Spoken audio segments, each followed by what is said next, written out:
हिरण्यकश्यप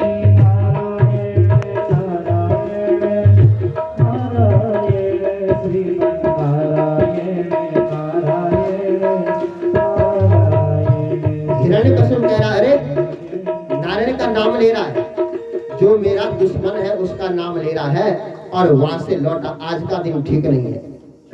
जिस दुश्मन के मारने के लिए मैं तप करने जा रहा हूँ उसी का नाम ले रहा है, यानी कि आज का दिन तप के लिए ठीक नहीं है। और वापस आ गया, घर में आया और कयादू पत्नी कह रही है, प्रभु आप तो तप करने जा रहे थे, वापस क्यों आए?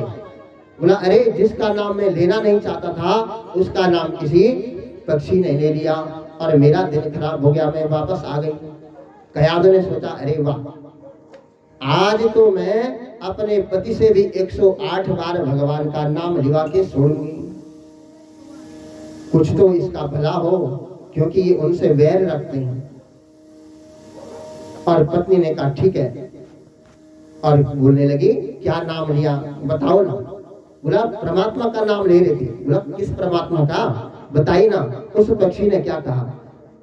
और हिरण्यकश्यप कहने लगा कि उस पक्षी ने कहा कि श्रीमन नारायण नारायण नारायण, श्रीमन नारायण नारायण नारायण, भजमन नारायण नारायण नारायण। अच्छा, ऐसा कहा, ठीक है, मैं आपके लिए पानी लेके आती हूँ। और कीचड़ में जा रही थी, आधे रास्ते से वापस आ गई। बोले कि प्रभु मैं फिर भूल गई, आप क्या कह रहे थे? उस पक्षी ने क्या कहा? बोला, कयादू अभी तो कहा कि जो मेरा शत्रु है मैं उसका नाम नहीं लेता। बोला, नहीं प्रभु मैं तो भूल गई ना, मुझे तो पता होना चाहिए कि क्या नाम लिया। बोला, ठीक है, अब लास्ट बार बता रहा हूँ। बोला, हाँ बताइए। बताया, श्रीमन नारायण नारायण नारायण, श्रीमन नारायण नारायण नारायण, नारायण नारायण नारायण, भगवन् नारायण, श्रीमन नारायण, भगवन् नारायण, श्रीमन नारायण, बोलो बोलो नारायण नारायण नारायण। अच्छा ठीक है प्रभु, अब मैं आपके लिए पानी ले रही हूँ। और पानी लेने गई, गिलास में पानी लाई और कहा कि लो पानी पी लो। और जैसे ही पानी पिया, बोला अब थोड़ा ठंडा हो गया हुआ। और फिर कहने लगी, प्रभु मैं तो भूल गई। उस पक्षी ने, और पक्षी भी बोल सकता है, मुझे तो विश्वास नहीं है, बताइए क्या बोल रहा था पक्षी। और फिर हिरण्यकश्यप, श्रीमन नारायण नारायण नारायण, श्रीमन नारायण नारायण नारायण, लक्ष्मी नारायण नारायण नारायण, लक्ष्मी नारायण नारायण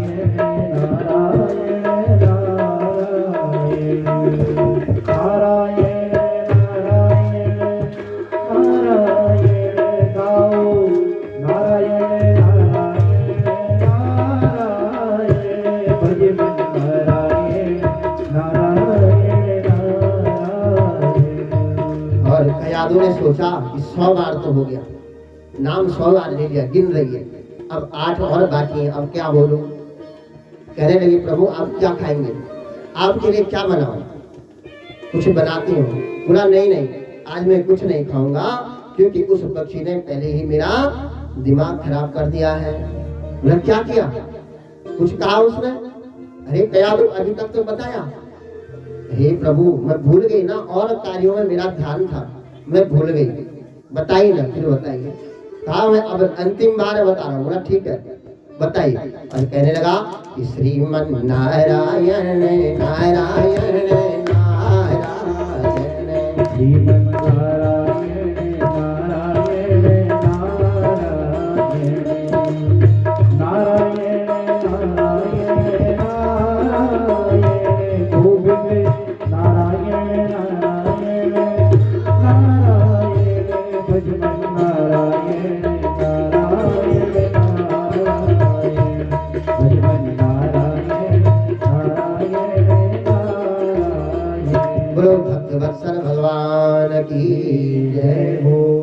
प्रकार से 100 बार 108 बार जो है नारायण का नाम लिवा दिया।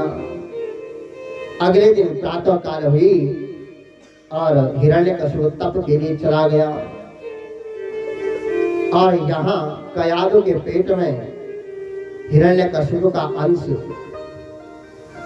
इंद्र ने सोचा कि हिरण्यकशिपु तो वन में चला गया और इसका जो पुत्र होगा वह भी राक्षस होगा, वह भी हमें परेशान करेगा, इसलिए जो पुत्र उसके कोख में पड़ रहा है उसको ये मैं समाप्त कर दूंगा। कयादु को ले गए, अपने स्वर्ग की ओर ले जा रहे थे और रास्ते में नारद जी आ गए। बोले इंद्र ये तुम ठीक नहीं कर रहे हो, क्योंकि जो इसके पेट में जो बालक पलेगा वह साक्षात भगवान का भक्त होगा। बोले भक्त वत्सल भगवान की जय हो। फिर इंद्र ने वहीं पर उसको छोड़ा और नारद जी कयादु को अपने आश्रम में ले गए और सुबह शाम नारद जी कह रहे श्रीमन नारायण नारायण नारायण भगवन नारायण लक्ष्मी नारायण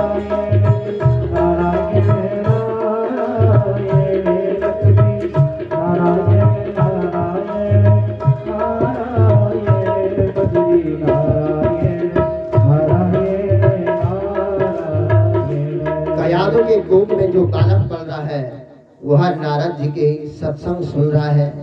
हमेशा सत्संग सुनाते रहते हैं कयादु को और उसका असर उसके पेट में पल रहे बच्चे पर पड़ रहा है। और कुछ समय हुआ नारद जी उसको उसके घर में छोड़ आए और यहाँ हिरण्यकशिपु तप कर रहा है, एक पैर पर ओम ब्रह्मणे नमः तप कर रहा है। काफी समय बीता, ब्रह्मा जी आ गए और कहा कि बेटा वर मांगो। हिरण्यकशिपु कह रहा प्रभु अगर वर देना चाहते हो तो मैं अमर बन जाऊं, ऐसा वरदान दे दीजिए। बोला नहीं बेटा आपको तो पता है कि जन्म नाम जिसका जन्म हो गया उसकी मृत्यु अवश्य होगी, इसलिए कोई दूसरा वर मांगो। और कहने लगा कि ब्रह्मा जी को किस प्रकार से मैं मोहित करूं ताकि वह मुझे अमरता का वरदान दे दें। और कहने लगा कि ठीक है प्रभु आप मुझे ऐसा वरदान दे दीजिए कि जो आपकी सृष्टि बनाई हुई है उस सृष्टि का कोई भी जीव जंतु मुझे मार न सके। जितने भी महीने आपने बनाए हैं उन महीनों में मेरी मृत्यु न हो।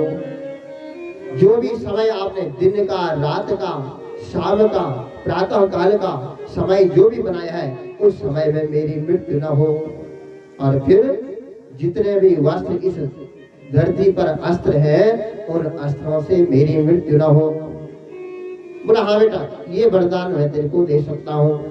तथास्तु कह दिया और हिरण्यकशिपु बड़ा प्रसन्न हुआ कि आखिर में तो अमरता का ही वरदान मिला।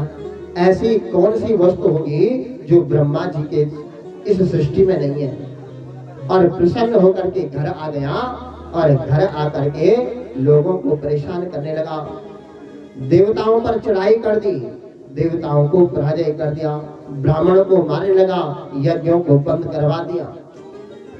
और अब अपने पुत्र को पास की एक पाठशाला में पढ़ने के लिए भेज दिया।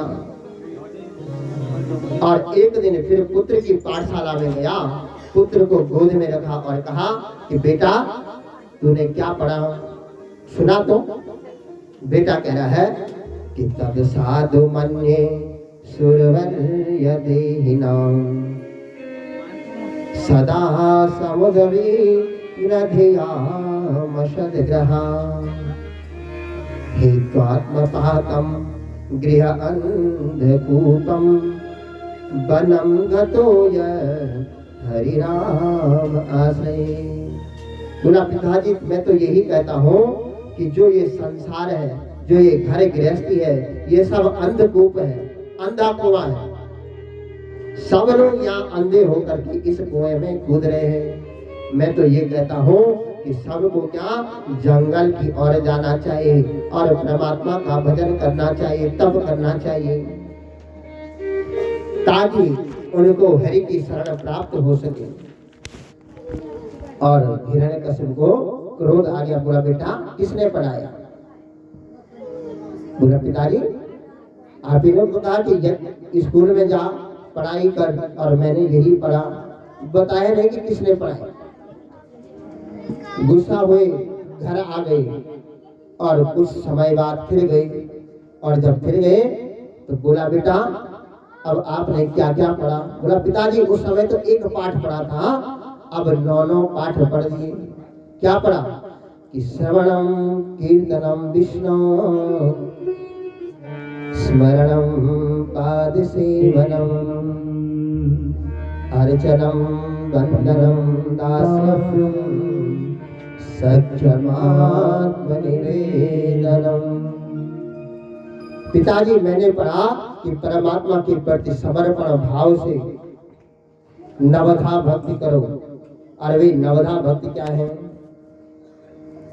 कि सबसे पहले परमात्मा के चरित्रों का श्रवण करो, सुनो, और सुनने के बाद उनको अपनी वाणी पे ला करके कीर्तन करो, और कीर्तन के बाद